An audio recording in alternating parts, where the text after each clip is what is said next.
Este material tiene el propósito de introducirnos al estudio de la palabra de Dios. Le invitamos a congregarse con nosotros.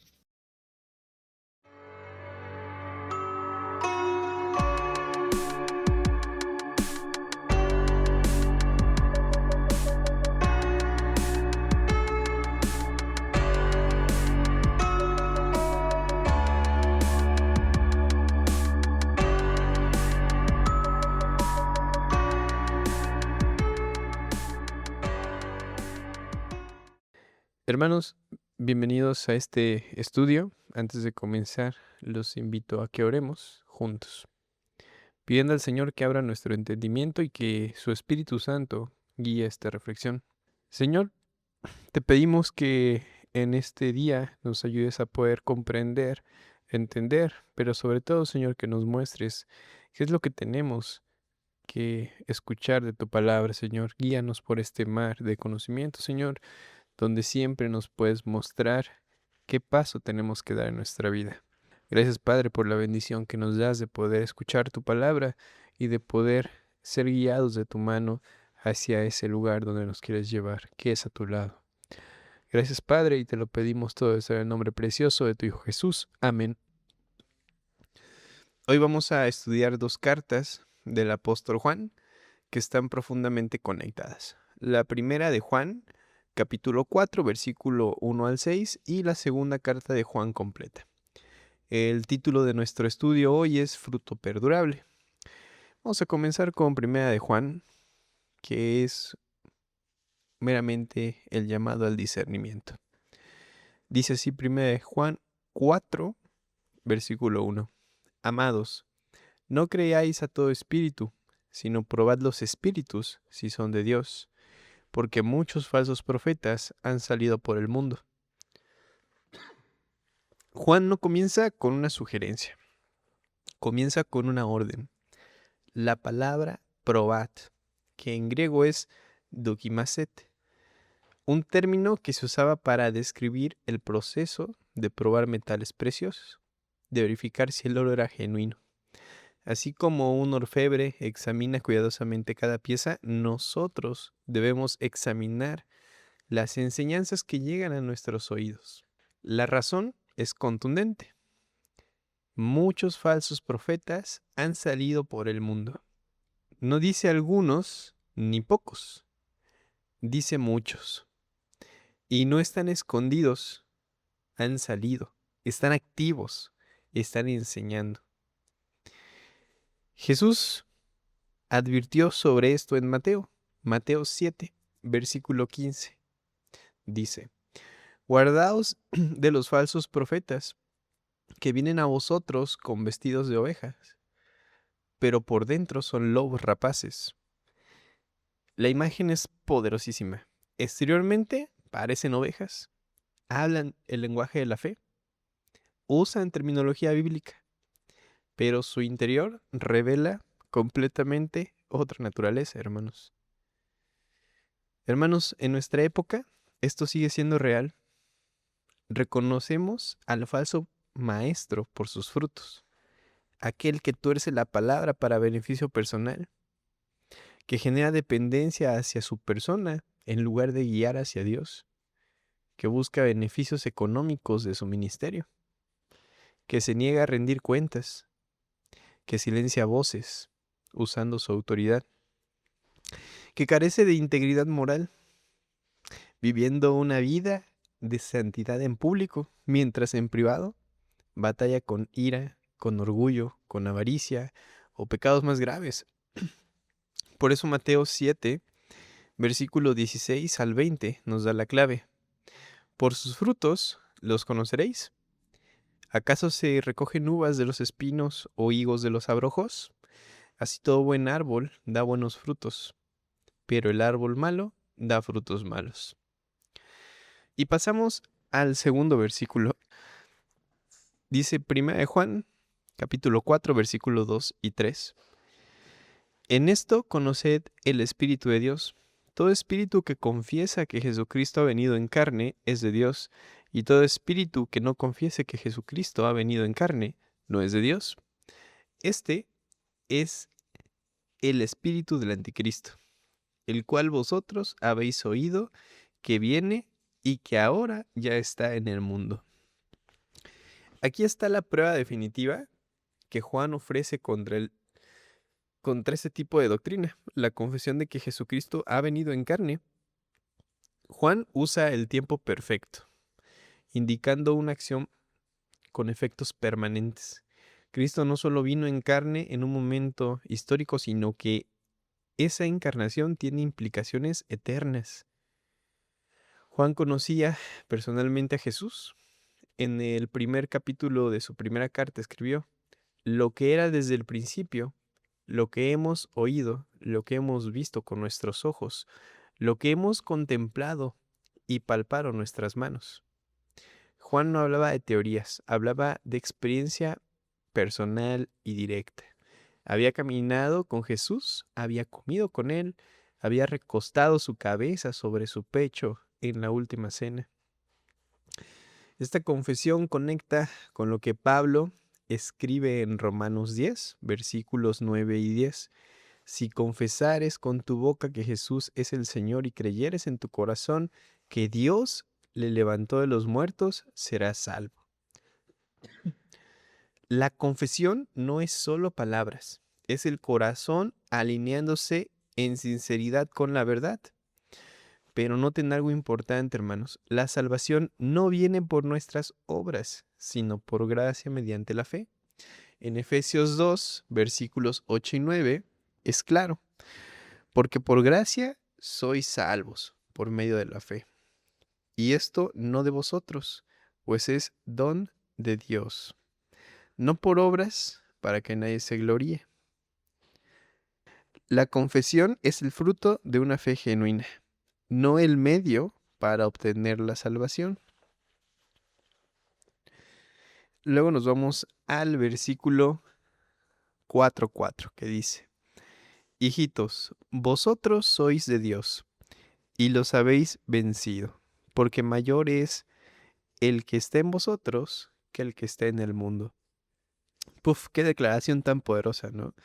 Juan usa un término afectuoso: hijitos. El verbo está en tiempo perfecto, indicando una victoria ya consumada. La razón de esta victoria no somos nosotros, sino es el que está en vosotros, el Espíritu Santo. Romanos 8, versículo 31, pregunta retóricamente: ¿qué pues diremos a esto? Si Dios es por nosotros, ¿quién contra nosotros? Hermanos, vivir en piedad en medio de este mundo es difícil. Las tentaciones son sutiles, a veces disfrazadas de cosas aparentemente inocentes, pero recordemos, mayor es el que está en nosotros. En cada momento de duda, en cada tentación, podemos orar. Podemos clamar por ayuda, por entendimiento, por sabiduría, porque Dios nunca nos abandonará.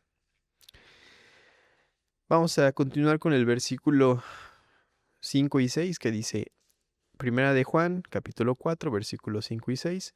Ellos son del mundo, por eso hablan del mundo, y el mundo los oye. Nosotros somos de Dios. El que conoce a Dios nos oye. El que no es de Dios no nos oye. En esto conocemos el espíritu de la verdad y el espíritu del error. Juan establece un contraste claro. Los falsos maestros hablan el lenguaje del mundo, y por eso el mundo los escucha con agrado. Su mensaje es cómodo, no confronta, no demanda transformación. De hecho, Pablo describió estos tiempos en 2 de Timoteo, capítulo 3, donde dice: también debes saber esto, que en los posteriores días vendrán tiempos peligrosos, porque habrá hombres amadores de sí mismos, avaros, vanagloriosos, soberbios, que tendrán apariencia de piedad, pero negarán la eficacia de ella. Hay que observar esta frase: apariencia de piedad. Exteriormente parecen fieles, pero su corazón está lejos de vivir en piedad. Sin embargo, Pablo también da esperanza.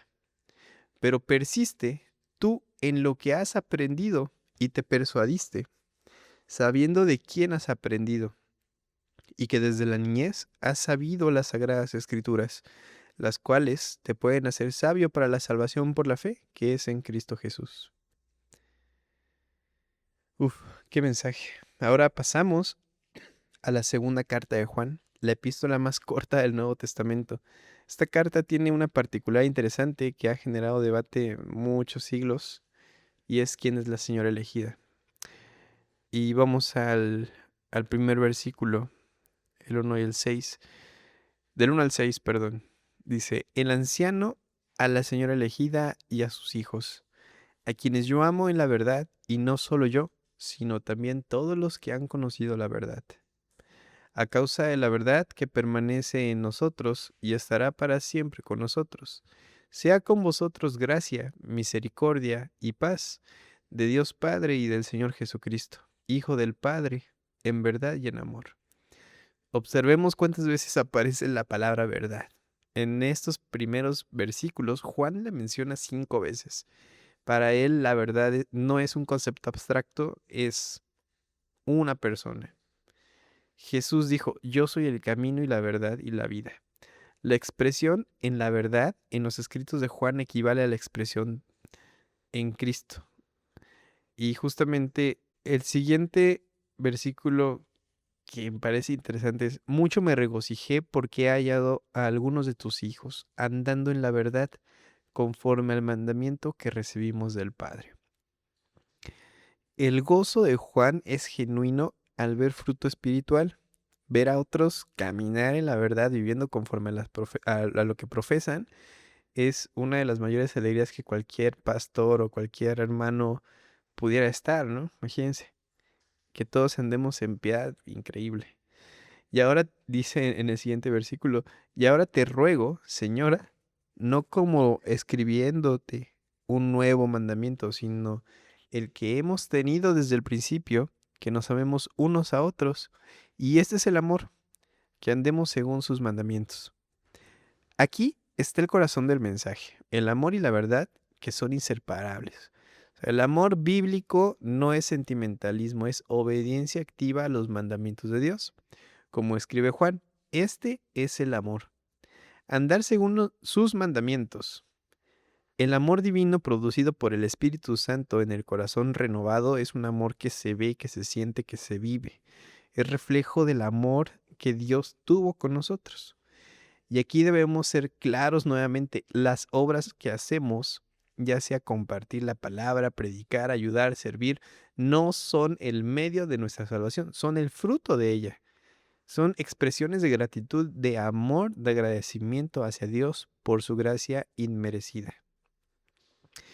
Y en el versículo 2 de Juan 7 al 11, vamos a empezar a leerlo, versículo 7, dice, porque muchos engañadores han salido por el mundo, que no confiesan que Jesucristo ha venido en carne, quien esto hace es el engañador y el anticristo. Aquí Juan vuelve al tema de su primera carta. Los falsos maestros que niegan la encarnación los llama sin rodeos, engañadores, anticristo. No hay espacio para ambigüedades.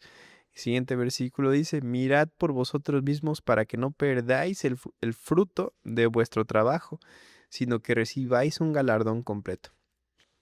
Y esta advertencia pues es literal pastoral. O sea, Juan no quiere que los creyentes pierdan lo que han cultivado espiritualmente. Santiago 1, versículo 12 promete, bienaventurado el varón que sufre la tentación, porque cuando fuere probado, recibirá la corona de vida que Dios ha prometido a los que le aman. Y el siguiente versículo dice, cualquiera que se extravía y no persevera en la doctrina de Cristo, no tiene a Dios. El que persevera en la doctrina de Cristo, ese sí tiene al Padre y al Hijo. Y justo, lo que importa es la doctrina, la que proviene de Cristo, la que proviene de las Escrituras. Lo que creemos determina cómo vivimos. Apartarse de la sana doctrina es apartarse de Dios mismo. Y el siguiente versículo dice, si alguno viene a vosotros y no trae esta doctrina, no lo recibáis en casa ni le digáis bienvenido, porque el que le dice bienvenido participa en sus malas obras. Y esta instrucción, hermanos, puede parecer dura, Pero recordemos el contexto, en la iglesia primitiva.